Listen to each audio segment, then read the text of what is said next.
کریم اما بعد فاعوذ باللہ من الشیطان الرجیم بسم اللہ الرحمن الرحیم انما الہکم الہ واحد صدق اللہ مولانا العظیم وبلغنا رسولہ النبی الکریم الامین ونحن علی ذالک لمن الشاہدین والشاکرین والحمد للہ رب العالمین رب اشرح لی صدری ویسر لی امری واحلل عقدۃ من لسانی یفقہوا قولی اللہم ارنا الحق حقا وارزقنا اتباعہ وارنا الباطل باطلا وارزقنا اجتنابہ اللہم ارنا الاشیاء کما ہی ان اللہ وملائکتہ یصلون علی النبی یا ایہا الذین آمنوا صلوا علیہ وسلموا تسلیما اللہم صل وسلم علی سیدنا و مولانا محمد وعلی آل و اصحاب سیدنا و مولانا محمد وبارک وسلم وصلی علیہ الصلاۃ والسلام علیک یا رسول اللہ وعلی آلک واصحابک یا حبیب اللہ الصلاۃ والسلام علیک یا شفیع المذنبین وعلی آلک واصحابک یا رحمۃ للعالمین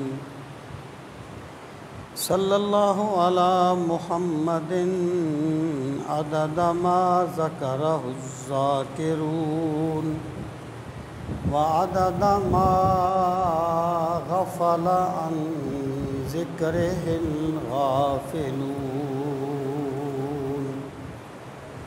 انتہائی عزت و احترام کے لائق قابل عزت تکریم معزز و محترم سامعین کرام، آج کے جمعۃ المبارک کے اس بابرکت موقع پر میں آپ کی خدمت میں یہ گزارشات کرنا چاہتا ہوں کہ جب ایک انسان اللہ تعالیٰ کی ذات کو مانتا ہے تو اس کی زندگی میں کیا کیا تبدیلیاں آتی ہیں یا کیا کیا تبدیلیاں آنی چاہیے۔ تو اس گفتگو کا عنوان ہے عقیدہ توحید اور ہماری زندگی۔ سامعین محترم، یہاں ہمیں چند بنیادی چیزوں کو پہلے سمجھ لینا چاہیے۔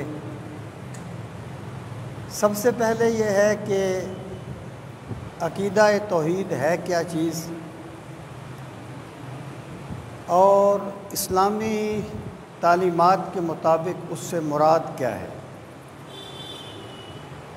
اور پھر یہ ہے کہ عقیدہ توحید کا ہماری زندگی پہ کیا اثر ہوتا ہے۔ عقیدہ توحید کا جو اثر ہماری زندگی پہ ہوتا ہے اس کے دو پہلو ہیں، بعض انفرادی ہیں اور بعض اجتماعی ہیں۔ یہاں تک بھی ممکن ہوا میں اس چیز کو ذرا تفصیل سے بیان کرنے کی کوشش کروں گا۔ سامعین محترم، سب سے پہلی بات یہ ہے کہ توحید ہے کیا چیز، اس سے مراد کیا ہے۔ تو توحید کا ایک لفظی معنی ہے، اور لفظی معنی وہ ہوتا ہے جو کسی لفظ کا لغت میں معنی ہوتا ہے، اور دوسرا معنی ہوتا ہے شرعی یا اصطلاحی۔ اس سے مراد یہ ہوتی ہے کہ کسی تہذیب نے یا کسی مشرب نے یا کسی قوم نے ایک لفظ کو کس معنی میں استعمال کیا ہے۔ تو توحید کا جو لفظ ہے یہ واحدہ جو واحد و توحیدن، اس میں کسی چیز کو ایک ماننے کا مفہوم پایا جاتا ہے، ایک ماننا۔ وہ فراز کا شعر ہے کہ ہم محبت میں بھی توحید کے قائل ہیں، فراز ایک ہی شخص کو محبوب بنائے رکھا۔ تو یہاں پر یہ اپنے لغوی معنی میں یہ لفظ استعمال ہوا ہے۔ شریعت میں توحید کیا ہے؟ شریعت میں توحید سے مراد یہ ہے کہ اللہ تعالیٰ کو اس کی ذات میں اور صفات کے تقاضوں میں ایک مانا جائے۔ اللہ تعالیٰ کو ایک ماننا، اس کو اسلامی اصطلاحات میں عقیدہ توحید کہا جاتا ہے۔ سامعین محترم، اللہ تعالیٰ کو ایک ماننے سے کیا مراد ہے؟ ذات میں ایک ماننا کیا ہے، صفات میں ایک ماننا کیا ہے، اس کے تقاضوں میں ایک ماننا کیا ہے؟ ذات میں ایک ماننا یہ ہے کہ اللہ تعالیٰ کی ذات میں کسی کو شریک نہ کیا جائے اور اسے یکتا مانا جائے، یعنی لم یلد ولم یولد ولم یکن لہ کفوا احد، نہ اس کی وہ اولاد سے بھی پاک ہے، وہ والدین سے بھی پاک ہے۔ اس کو ذات میں توحید کہا جاتا ہے۔ اصل میں انسان کی کمزوری یہ ہے کہ انسان یہ سمجھتا ہے کہ جو چیز بندے کے لیے کمال ہے وہ اللہ تعالیٰ کے لیے بھی کمال ہونی چاہیے۔ اولاد کا ہونا یہ بندے کے لیے باعث عزت ہے، اس دنیا میں انسان کے لیے باعث عزت ہے، باعث افتخار ہے، اور صالح اولاد ہو تو انسان کیا اخروی سرمایہ بھی بنتی ہے۔ اب کچھ لوگوں نے یہ سمجھ لیا کہ جیسے انسان کے لیے اولاد کا ہونا ایک افتخار کا باعث ہے، تو اللہ تعالیٰ کی بھی اولاد ہونی چاہیے، جبکہ خالق کو مخلوق پہ قیاس کرنا ہی اصولی طور پہ غلط ہے۔ وہ جو قرآن مجید میں فرمایا گیا کہ سبحانہ ان یکون لہ ولد، اللہ تعالیٰ کی ذات اس سے پاک ہے کہ اس کی کوئی اولاد ہو۔ یہ اولاد سے پاک ہونا اللہ تعالیٰ کی شان ہے۔ پاک ہونے سے کیا مراد ہے؟ پاک ہونے سے مراد یہ ہے، اگر انسان غور کرے تو جب وہ اولاد کی خواہش کرتا ہے، اور یہ انسانی جبلت ہے، انسان کے لیے عیب نہیں ہے لیکن اس کی طے میں کیا ہوتا ہے؟ اپنی بے بسی، کہ میری اولاد ہو، جب میں بوڑھا ہو جاؤں تو میرا سہارا بنے، میں بیمار ہوں تو میرے پاس ایک آسرا ہو، میں دنیا سے چلا جاؤں تو میرا نام باقی رہے، اور جب میں دنیا سے چلا جاؤں تو وہ میرے مال کا وارث بن جائے۔ یعنی اولاد کی خواہش کی جو بنیاد ہے نا، وہ انسان کی کمزوری ہے۔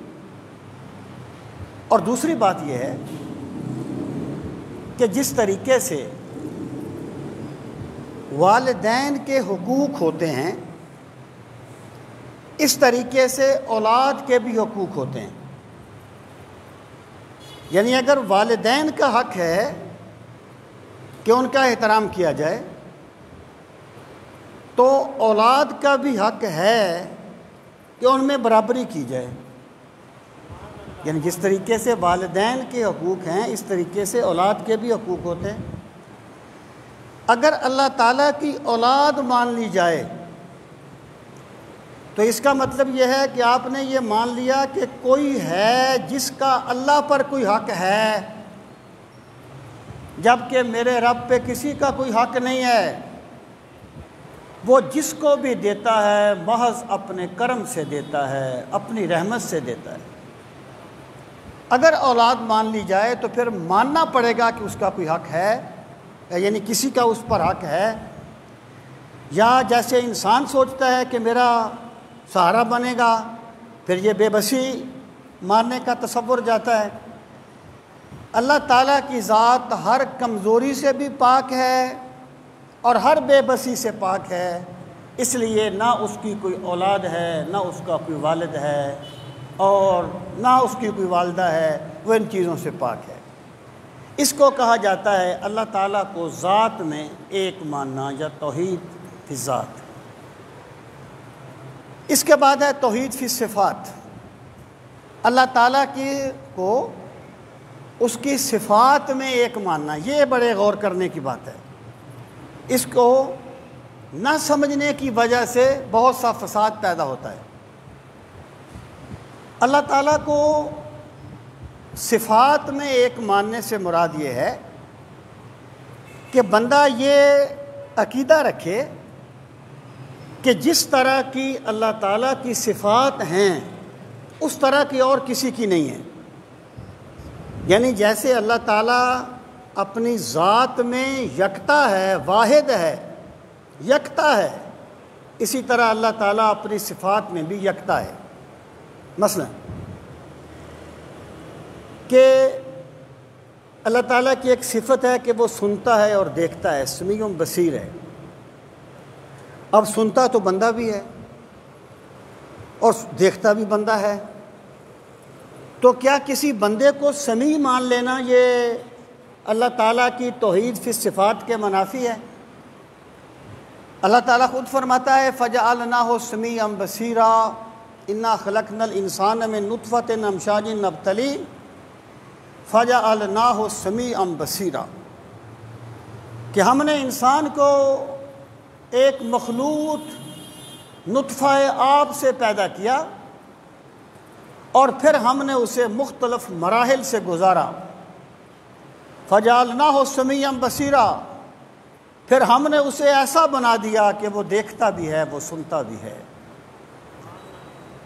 یعنی دیکھتا اللہ بھی ہے، دیکھتا بندہ بھی ہے، سنتا اللہ بھی ہے، سنتا بندہ بھی ہے۔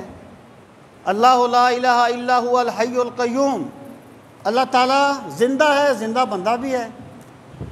لیکن یہ توحید فی صفات کے منافی نہیں ہے۔ اس کی وجہ کیا ہے؟ اس کی وجہ یہ ہے کہ بندے کا سننا اور اللہ کا سننا ان میں کوئی مشابہت نہیں ہے۔ بندہ سنتا ہے لیکن تب سنتا ہے جب میرے رب کا کرم شامل حال ہوتا ہے۔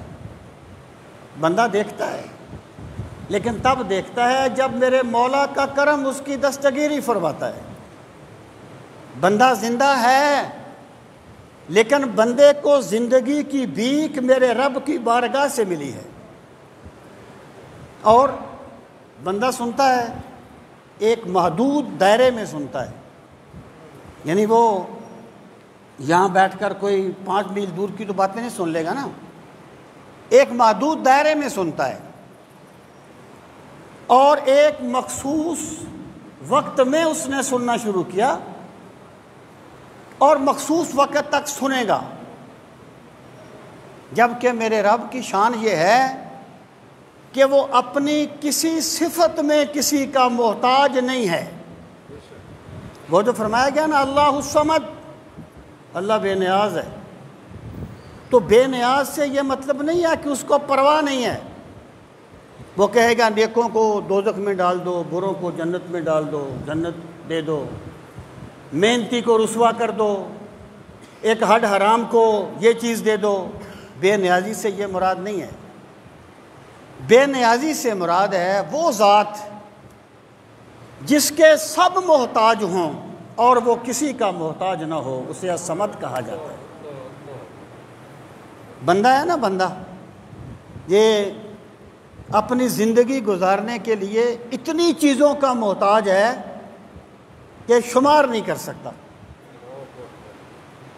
بندہ کبھی دیکھے نا جو کھانا وہ کھاتا ہے اس کے پیچھے کتنے افراد کی محنت ہوتی ہے، جو وہ کپڑا پہنتا ہے پیچھے کتنے افراد کی محنت ہوتی ہے۔ بندہ اتنی چیزوں کا محتاج ہے کہ شمار نہیں کر سکتا۔ جو محتاج ہو وہ بندہ ہے، اور جس کے سب محتاج ہوں وہ میرا رب ہے، وہ بے نیاز ہے۔ یہ ہے بے نیازی اس کی۔ تو میں یہ عرض کر رہا تھا کہ اللہ تعالیٰ کی صفات کی توحید سے مراد یہ ہے کہ بندہ یہ عقیدہ رکھے کہ جیسی صفات اللہ کی ہیں ویسی کسی کی نہیں ہے۔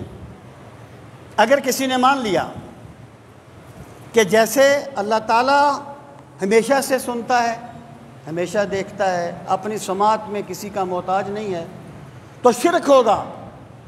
لیکن جب یہ مانے گا کہ بندہ سنتا ہے لیکن سنتا تب ہے جب مولا اسے توفیق دیتا ہے، بندہ دیکھتا ہے، دیکھتا تب ہے جب مولا اسے توفیق دیتا ہے، تو تب یہ شرک نہیں ہوگا، تب یہ رب کی توحید کا ہی بیان ہوگا کہ اللہ تعالیٰ نے ایک انسان کو قطرہ آب سے پیدا کیا یا مٹی سے پیدا کیا اور اس کا گوشت پوست بنا دیا، اور پھر اس کو یہ شان دے دی کہ گوشت کا ٹکڑا بولتا ہے، گوشت کا ٹکڑا سنتا ہے، گوشت کا ٹکڑا دیکھتا ہے، اور گوشت کا ٹکڑا سمجھتا ہے، اور جذبات اور نفرتیں اور محبتوں کا مرکز ہے۔ یہ پھر اللہ تعالیٰ کی توحید کا بیان ہوگا۔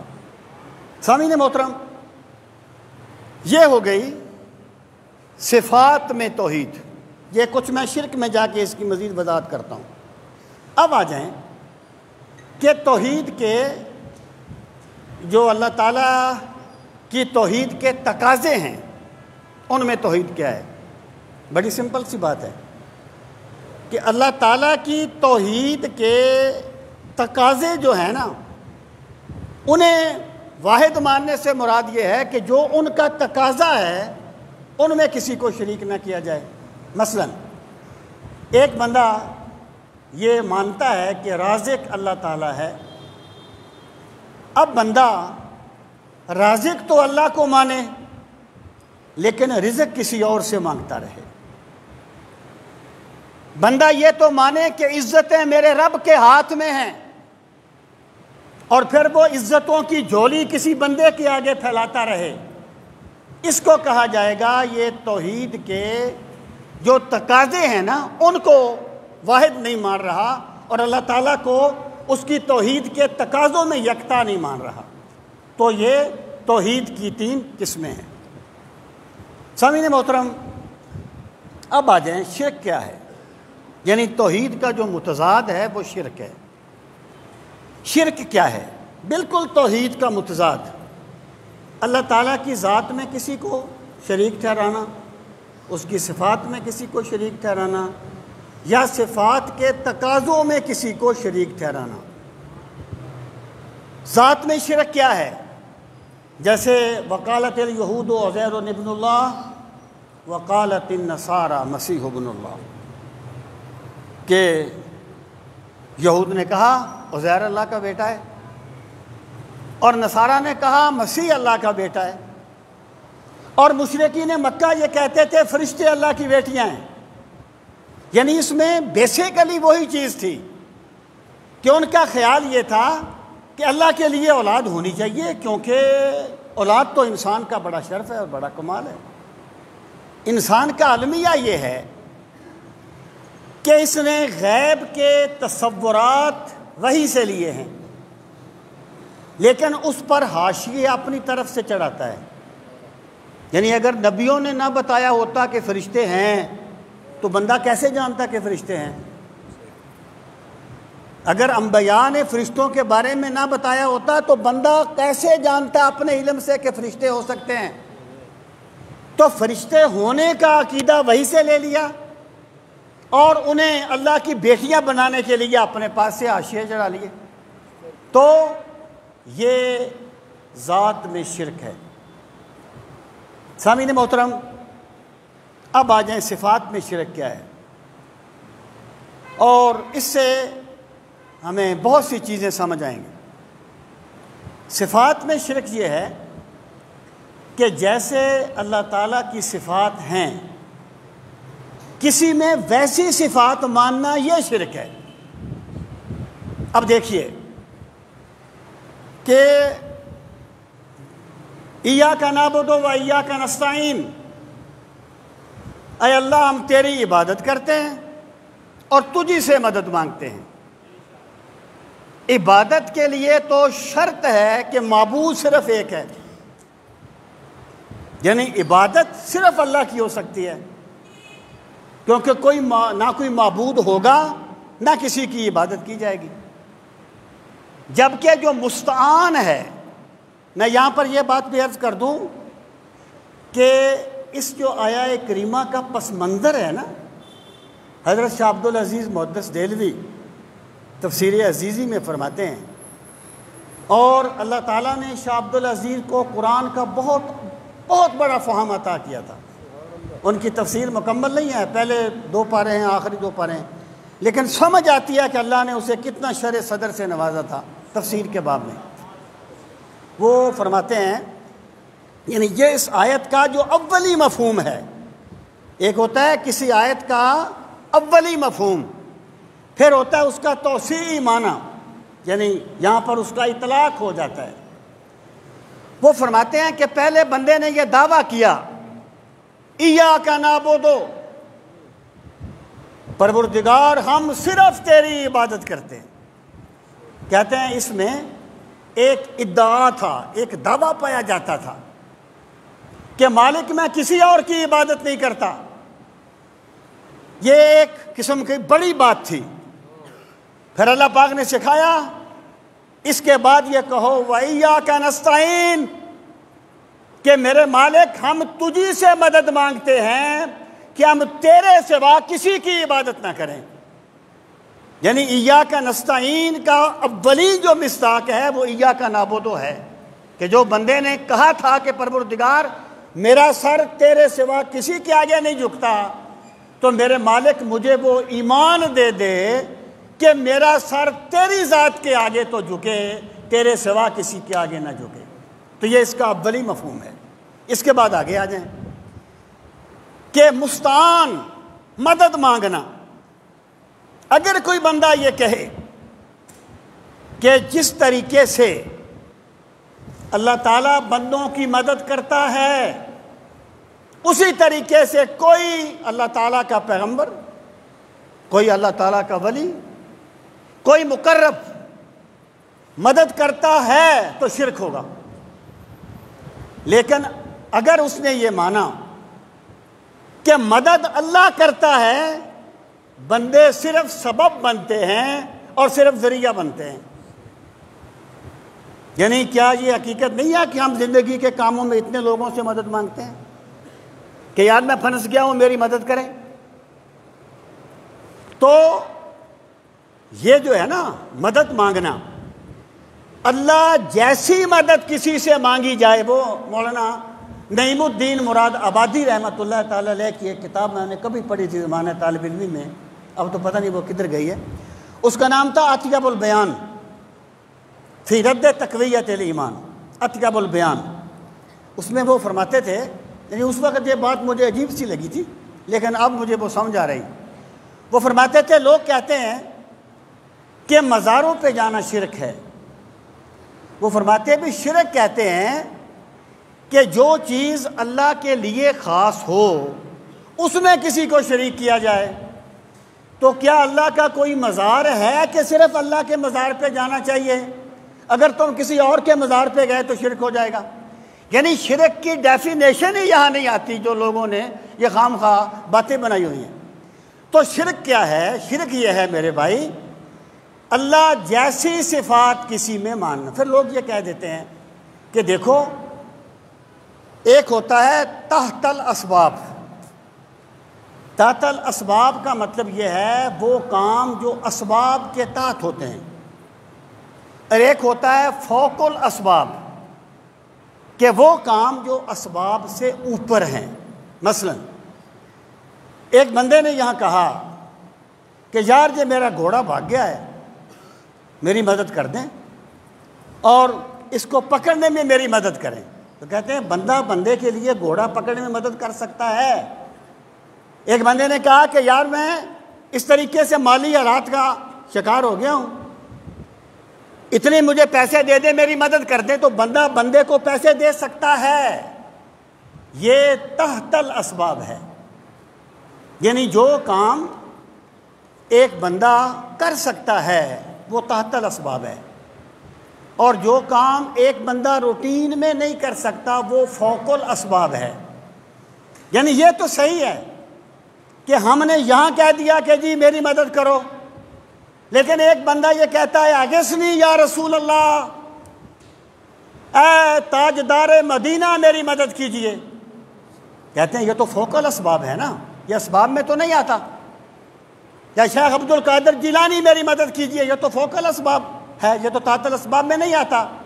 تو بقول ان کے شرک جو ہے یہ تحت الاسباب میں نہیں ہوتا، فوق الاسباب میں ہوتا ہے۔ آپ نے بات پہ غور فرمایا؟ وہ لوگ یہ کہتے ہیں کہ شرک کا تعلق فوق الاسباب سے ہے، تحت الاسباب سے نہیں ہے۔ میں آپ سے پوچھتا ہوں، بڑا سمپلی پوچھتا ہوں کہ اگر ایک بندے کا یہ عقیدہ ہو کہ یہ پانی کا گلاس پڑا ہے اور فلاں بندہ اللہ نہ بھی چاہے تو مجھے اٹھا کے دے سکتا ہے، اللہ نہ بھی چاہے وہ مجھے پانی کا گلاس پلا سکتا ہے، مجھے بتاؤ یہ شرک ہوگا کہ نہیں ہوگا؟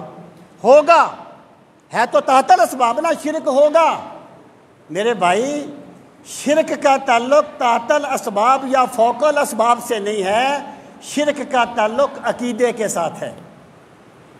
اگر کسی بندے کا عقیدہ یہ ہو کہ یہ مجھے پانی کا گلاس تب دے گا، اصل میں اللہ تعالیٰ مجھے میری مدد کرے گا، یہ سبب بنے گا، ذریعہ بنے گا، تو شرک نہیں ہوگا۔ اگر اس کا یہ عقیدہ ہو کہ اللہ تعالیٰ نہ بھی چاہے گا تو مجھے پانی کا گلاس دے دے گا، تو شرک ہوگا۔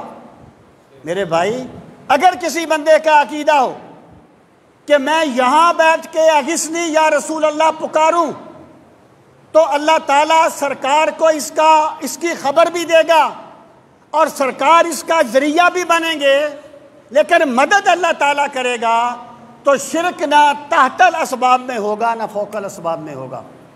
شرک کا تعلق عقیدے کے ساتھ ہوتا ہے، تحت الاسباب یا فوق الاسباب کے ساتھ نہیں ہوتا۔ یہ خود ساختہ تقسیم ہے جو لوگوں نے بنائی ہے، جس طریقے سے قادیانیوں نے ذلی اور بروزی کی تقسیم کی تھی نا اپنے باطل نظریات کو چھپانے کے لیے، یہ بھی ایک ایسی ہی تقسیم ہے۔ تو سامعین محترم، اللہ تعالیٰ کی صفات میں شرک کیا ہے کہ اللہ تعالیٰ کی جیسی صفات نہ کسی میں مانی جائیں۔ اگر یہ عقیدہ رکھا جائے کہ مدد اللہ تعالیٰ کرتا ہے لیکن بندے اس کا سبب بنتے ہیں، یہ اس کو حضرت شاہ عبدالحق محدث دہلوی رحمۃ اللہ تعالی علیہ اشیاۃ اللمعات میں ایک بحث کرتے ہیں. کہتے ہیں لوگ کہتے ہیں کہ مزاروں پہ جانا شرک ہے. آپ تھوڑا سا اس بات کو سن لینا. مزاروں پہ جانا شرک ہے. وہ کہتے ہیں میں کہتا ہوں کیوں شرک ہے, سبب کیا ہے. مزاروں پہ جانے کی 3 صورتیں ہیں.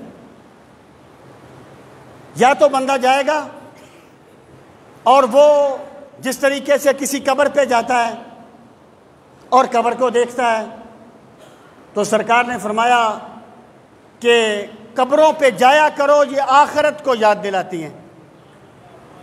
زورو, قبروں پہ جاؤ, یہ آخرت فإنہا تذکر الآخرہ, یہ آخرت کو یاد دلاتی ہیں. تو کہتے ہیں اگر کوئی اس نیت سے جاتا ہے تو اس میں تو کوئی شرک والی بات نہیں ہے. اور یہ بڑی واضح سی بات ہے کہ قبریں آخرت کی یاد دلاتی ہیں. اور دوسرا کیا ہے کہ بندہ وہاں جائے اور وہاں جا کے صاحب مزار کے لیے فاتحہ پڑھے. اور اگر وہ صرف فاتحہ پڑھتا ہے اس میں بھی کوئی شرک نہیں ہے, کیونکہ اصحال ثواب تو اہل سنت کا مسلمہ عقیدہ ہے. تیسرا یہ ہے کہ بندہ اس اللہ کے ولی کے توسل سے اللہ سے دعا کرے کہ پروردگار میں یہاں آ گیا ہوں, اپنے اس نیک بندے کا واسطہ یہ میری مشکل حل کر دے. تو کہتے ہیں اللہ تعالیٰ کے بندوں کا واسطہ دینا اس میں بھی کوئی شرک نہیں ہے. لوگ کہتے ہیں کہ اللہ تعالیٰ ہر جگہ سنتا ہے, تو پھر ہمیں مزاروں پہ جانے کی کیا ضرورت ہے؟ بات تو آپ کی ٹھیک ہے, لیکن مجھے بتایا جائے کہ اللہ پاک نے فرمایا وَلَوْ أَنَّهُمْ إِذْ ظَلَمُوا أَنفُسَهُمْ جَاءُوكَ فَاسْتَغْفِرُوا اللَّهَ وَاسْتَغْفَرَ لَهُمُ الرَّسُولُ. کیا میرے نبی صلی اللہ علیہ وسلم اگر یہ اپنی جانوں پر ظلم کر بیٹھے تو جاؤ تیری بارگاہ میں آ جائیں, وہاں آ کے اللہ سے بخشش مانگیں اور آپ بھی ان کی سفارش کریں. بھائی اللہ تعالیٰ سے بخشش تو بندہ ہر جگہ مانگ سکتا ہے, تو سرکار کی بارگاہ میں کیوں بلایا گیا؟ اس سے یہ ثابت ہوتا ہے کہ خدا سنتا ہر جگہ سے ہے, لیکن اپنے محبوبوں کی بارگاہ میں جو پکارا جائے وہ زیادہ سنتا ہے. دیکھیں وہ جو بندہ تھا بنی اسرائیل کا جس نے 100 بندہ قتل کر دیا تھا, آپ نے روایت سن رکھی ہے, وہ جا رہا تھا نا, توبہ کرنے کے لیے جا رہا تھا نا, لیکن توبہ تو وہ وہاں بھی کر سکتا تھا, یہاں تھا. اللہ تعالیٰ تو ہر جگہ بندے کی سنتا ہے نا. وہ جا رہا تھا وہاں جہاں اللہ کے صالحین رہتے تھے, یہاں اللہ کے نیک بندے رہ کے عبادت کرتے تھے. وہ صالحین کے پاس جا رہا تھا توبہ کرنے کے لیے.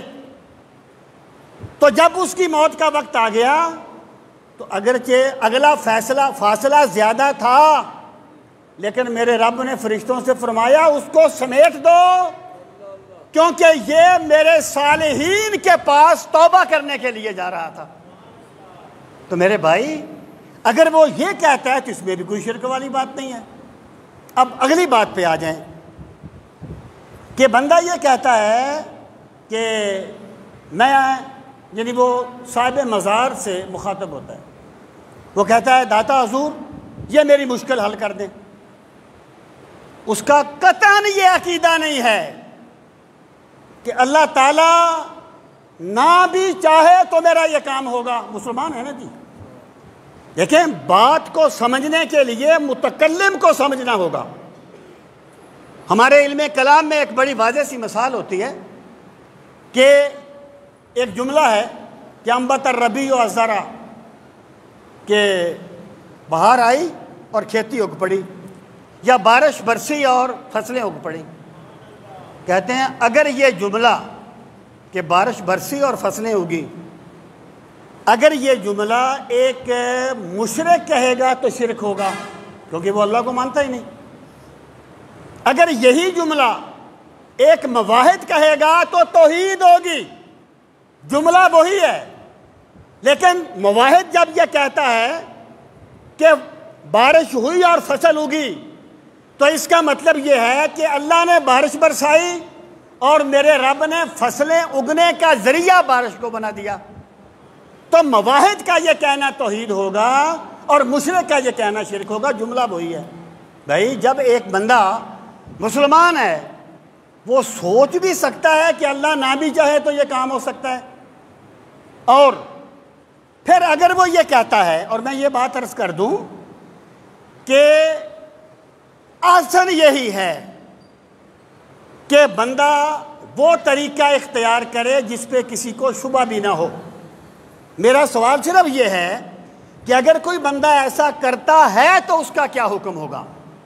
تو میں آپ سے یہ عرض کروں گا، جیسے آپ کہتے ہیں نا یار فلاں ڈاکٹر سے مجھے شفا مل گئی، آپ کا عقیدہ یہ نہیں ہوتا کہ شفا مجھے ڈاکٹر نے دیا. اس کو کہتے ہیں نسبت مجازی. آپ کا عقیدہ یہ ہوتا ہے کہ شفا میرے رب نے دی ہے لیکن ڈاکٹر اس کا سبب بن گیا ہے، ڈاکٹر اس کا ذریعہ بن گیا ہے. تو اگر کوئی بندہ یہ کہتا ہے اس اللہ کے ولی سے مخاطب ہو کر، اور اس کا عقیدہ یہ ہے کہ اللہ تعالیٰ اس پہ قادر ہے کہ میری بات انہیں سنائے اور اللہ تعالیٰ کے اس کے صدقے سے میری مشکل حل کرے، تو اس بات کو نسبت مجازی کہا جائے گا، اس بات کو شرک نہیں کہا جائے گا. میں مثال دیتا ہوں. قرآن مجید میں اللہ پاک نے ذکر فرمایا کہ جب حضرت مریم کے پاس جبریل امین آئے حضرت عیسیٰ علیہ السلام کی پیدائش کے سلسلہ میں، تو حضرت جبریل امین نے کہا کہ انا رسول ربک لأہب لک غلاما زکیہ، کہ میں تیرے رب کا قاصد ہوں، یعنی میں تم آپ کے رب کا قاصد اللہ کی طرف سے آیا ہوں. کس لیے آیا ہوں؟ لأہب لک غلاما زکیہ، تاکہ میں تجھے ایک ستھرا بیٹا عطا کروں. یہ جو اہابا ہے نا، اہابا یہ واحد متکلم کا صیغہ ہے. یہاں بولے من یشاء اناثا و یہاں بولے من یشاء ذکورا. اولاد فرشتہ نہیں دیتا، اولاد میرا رب دیتا ہے. بیٹا جبریل نے نہیں دینا تھا، میرے رب نے عطا کرنا تھا. لیکن صیغہ کیا بولا؟ لأہابا، تاکہ میں تجھے دوں. میرے بھائی یہ نسبت مجازی ہوتی ہے، اس کو شرک نہیں کہا جاتا. یہ نسبت مجازی ہے، اس لیے کسی بھی طریقے سے اس میں کوئی شرک کا شائبہ نہیں پایا جاتا. اب سامعین محترم، تو یہ ہو گیا صفات میں شرک، یعنی اللہ تعالیٰ جیسی صفات کسی میں ماننا. اور میں پھر یہ بات عرض کر دوں کہ انسان کے لیے سلامتی کا راستہ یہ ہے کہ وہ ایسا کام نہ کرے جس سے لوگوں میں بدگمانی پیدا ہو. یہ سلامتی کا راستہ ہے. اللہ تعالیٰ کو پکارنا اس طریقے سے حقیقت ہے اور یہ مجاز ہے. حقیقت حقیقت ہے اور مجاز مجاز ہے. میں صرف یہ کہنا چاہتا ہوں کہ بھائی اس وجہ سے کسی کو مشرک نہیں کہا جا سکتا، کیونکہ وہ اللہ تعالیٰ کو ایک ماننے والا ہے، وہ نسبت مجازی کر رہا ہے، وہ شرک نہیں کر رہا. سامعین محترم، اور اس طریقے سے یہ ہے صفات میں شرک. اور اگلی چیز ہے صفات کے تقاضوں میں شرک، جیسے میں نے پہلے عرض کیا کہ ایک بندہ جو ہے، یعنی دیکھیں بندے کا المیہ کیا ہے. بندے کا المیہ یہ ہے، یہ اسباب میں پھنس جاتا ہے. یہ دنیا عالم اسباب ہے. یہاں کوئی بھی کام کرے گا نا، کرے گا خدا ہی، لیکن خدا نظر نہیں آئے گا، خدا کسی سبب سے کرے گا. اب بندے کا المیہ کیا ہے کہ بندہ سبب کو دیکھتا ہے، مسبب الاسباب کو بھول جاتا ہے. یہ دنیا عالم اسباب ہے. بندہ، وہ غزالی کہتے ہیں نا کہ اگر ایک گداگر نے صدا لگائی کہ بھی میری کچھ مدد کرو، تو کسی سخی نے اس کو ایک درم دے دیا. وہ کہتے ہیں حقیقت میں، یعنی بظاہر اسے درم سخی نے دیا ہے، لیکن حقیقت میں میرے رب نے دیا ہے۔ کیوں؟ اگر اللہ تعالیٰ سخی کے دل میں نہ ڈالتا ہے کہ دے تو وہ دے دیتا۔ یعنی ایک سبب ہے، ایک مسبب ہے، مسبب الاسباب۔ جو بندہ صرف اسباب میں الجھ گیا، صرف اسباب میں الجھ کے رہ گیا، وہ ایمان سے محروم ہے۔ اور جس بندے نے اسباب کا پردہ ہٹا کے مسبب الاسباب کی ذات کو دیکھ لیا، وہ موحد ہے، وہ مومن ہے۔ وہ اقبال نے کہا تھا، بتوں سے تجھ کو امیدیں، خدا سے نا امیدی، مجھے بتا تو صحیح اور کافری کیا ہے۔ یہاں بتوں سے مراد مقربین نہیں ہیں، ورنہ اقبال خود نہ کہتا نگاہ یا رسول اللہ نگاہ۔ بتوں سے مراد اسباب ہیں جن میں بندہ الجھ کے رہ جاتا ہے۔ یہاں پر جو بھی کام ہوتا ہے، اللہ پاک نے فرمایا نا، جب اولاد کو حکم دیا، انشکر لی ولوالدیک، اے بندے میرا شکر کر اور اپنے والدین کا شکریہ ادا کر۔ بندے کی جب پرورش ہوتی ہے تو والدین ہی بظاہر سارا کچھ کرتے ہیں نا، لیکن اگر میرے رب نے ماں کے دل میں محبت نہ ڈالی ہوتی تو ماں مشقتیں کیسے اٹھاتی؟ اگر میرے خدا باپ کے دل میں محبتیں نہ ڈالتا تو باپ کیوں پالتا؟ اللہ پاک نے اس کا حکم دیا کہ تو نے والدین کا شکریہ تو ادا کرنا ہے، لیکن والدین سے پہلے میرا شکر ادا کر کہ تیرے والدین کے دل میں تیری محبتیں میں نے ڈالی تھی، کسی اور نے نہیں ڈالی تھی۔ اسی کو تو توحید کہا جاتا ہے کہ اسباب کے پردے ہٹا کر مسبب الاسباب کی ذات کو دیکھنا۔ وہ میں آپ کو سنایا کرتا ہوں کہ ایک بندہ جو تھا ایک بڑے درخت کے نیچے کھڑا تھا اور بڑا سخت بادل آیا ہوا تھا، جیسے ابھی طوفان آئے گا۔ ایک بندہ اس کے پاس سے گزرا، اس نے کہا اپنے گھر چلا جا، طوفان آ رہا ہے۔ اس نے کہا اللہ مجھے بچا لے گا۔ دوسرا بندہ آیا، اس نے کہا گھر چلا جا، طوفان آ رہا ہے، مر جائے گا۔ اس نے کہا اللہ مجھے بچا لے گا۔ 4 بندے آئے، 4 بندے، چاروں نے اسے کہا گھر چلا جا، طوفان آ رہا ہے۔ اس نے کہا اللہ مجھے بچا لے گا۔ طوفان آیا، درخت گرا، وہ نیچے آ کے مر گیا۔ کسی نے کسی اللہ والے سے پوچھا کہ یہ جو اللہ پہ سہارا کر کے کھڑا ہوا تھا، اللہ مجھے بچا لے گا، تو اللہ نے اسے بچایا کیوں نہیں؟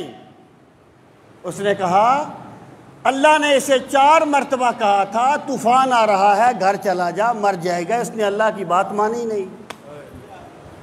یہاں خدا تو نہیں بولے گا نا آ کے، کوئی بندہ بولے گا، یہاں سبب بنے گا کسی چیز کا، تو صرف اسباب میں الجھ کے رہ جانا یہ توحید نہیں ہے۔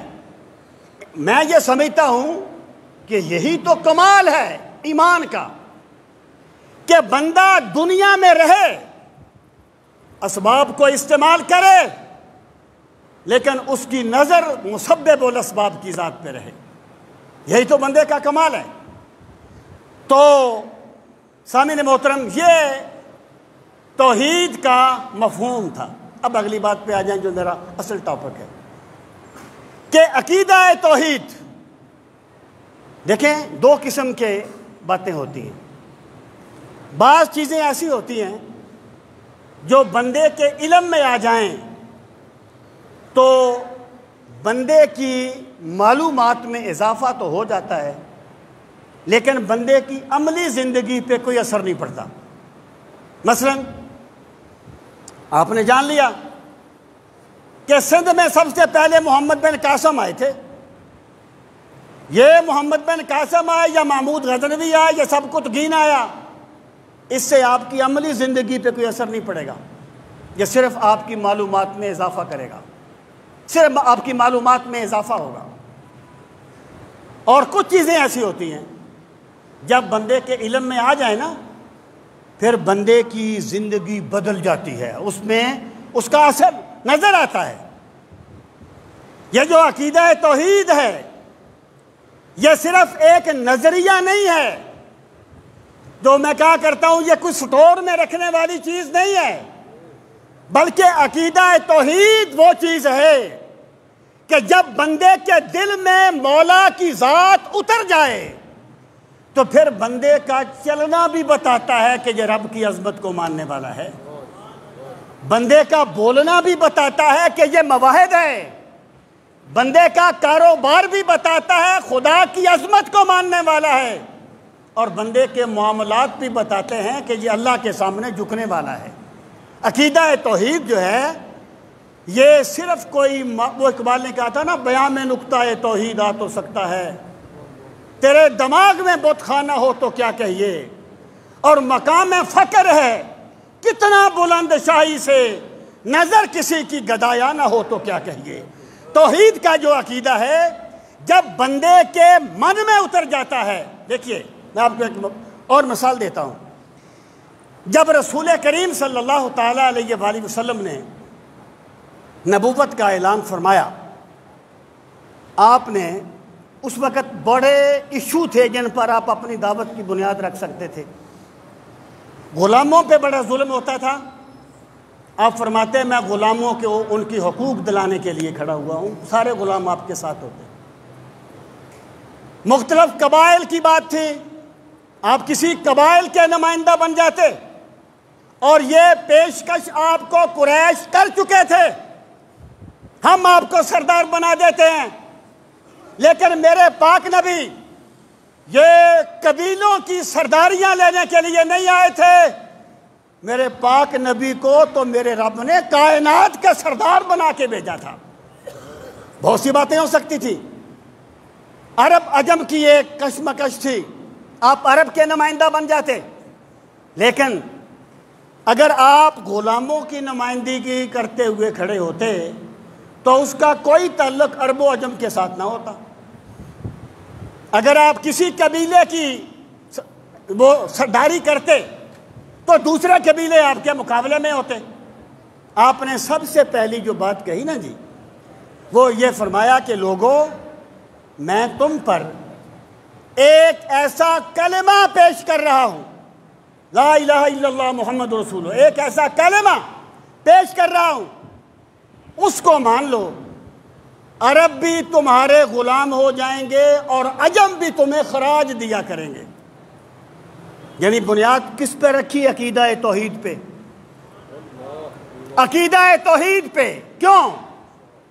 جب دل میں مولا کی یاد بس جائے تو پھر کسی ماتحت پہ ظلم نہیں ہوتا۔ جب دل میں مولا کی ذات بس جائے تو پھر عرب و عجم کے تفاخر ختم ہو جاتے ہیں۔ جب دل میں مولا کی یاد اتر جائے تو پھر بندے کے وجود سے نیکیاں اس طریقے سے ظاہر ہوتی ہیں جیسے چاند سے چاندنی کی کرنیں نکلتی ہیں یا پھول سے خوشبو نکلتی ہے۔ سامعین محترم، رسول کریم صلی اللہ تعالیٰ علیہ وآلہ وسلم نے جو سب سے پہلی دعوت کی بنیاد رکھی نا، وہ عقیدہ توحید پر تھی۔ اس کی وجہ کیا ہے؟ وہ مولا روم نے کہا تھا نا، شاد باد اے عشق خوش سودائے ماں، کلیم شاد باد اے عشق خوش سودائے ماں، طبیب جملہ علت ہائے ماں، اے میرے رب کی محبت تو سلامت رہے، تو میری تمام بیماریوں کا علاج ہے۔ بندے کے دل میں جتنی بھی روحانی بیماریاں پیدا ہوتی ہیں اس کا سبب کیا ہوتا ہے کہ اللہ تعالیٰ کی ذات کے ساتھ تعلق کمزور ہو جاتا ہے۔ سامعین محترم، اب جو عقیدہ توحید انسان کی زندگی کو بدلتا ہے، اور پھر یہ بھی یاد رکھنا کہ دین کے احکامات اور ان کے ثمرات یہ 2 اور 2 4 کی طرح نہیں ہوتے کہ لازمی یہ نتیجہ نکلے گا، نہیں، اس کا تعلق گہرے احساس اور شعور کے ساتھ ہوتا ہے۔ یعنی عقیدہ توحید انسان کی زندگی کو جیسے بدلتا ہے نا، اس کا یہ مطلب قطعا نہیں ہے کہ جس نے بھی کلمہ پڑھ لیا اس میں یہ چیزیں آ جائیں گی، نہیں، اس کا مطلب یہ ہے جس نے کلمہ پڑھا اور کلمے کی حقیقت کو جان لیا اس میں یہ چیزیں آ جائیں گی۔ یا اسے یہ احساس کرنا چاہیے کہ یہ چیزیں مجھ میں آنی چاہیے، ورنہ وہ حضرت جنید بغدادی کا ایک یہودی بڑا معتقد تھا، تو کسی نے اسے کہا کہ تم اتنی محبت کا اظہار کرتے ہو جنید بغدادی سے، تو پھر تم ان کا دین کیوں نہیں قبول کر لیتے، ان کا مذہب کیوں نہیں قبول کر لیتے؟ اس نے کہا بھائی اگر اسلام وہ ہے نا جو جنید بغدادی جس پہ عمل کرتا ہے، تو میں خواہش پرست آدمی ہوں، میں مفاد پرست آدمی ہوں، میں دنیا کی محبت میں جینے والا ہوں، میں وہ کر نہیں سکتا۔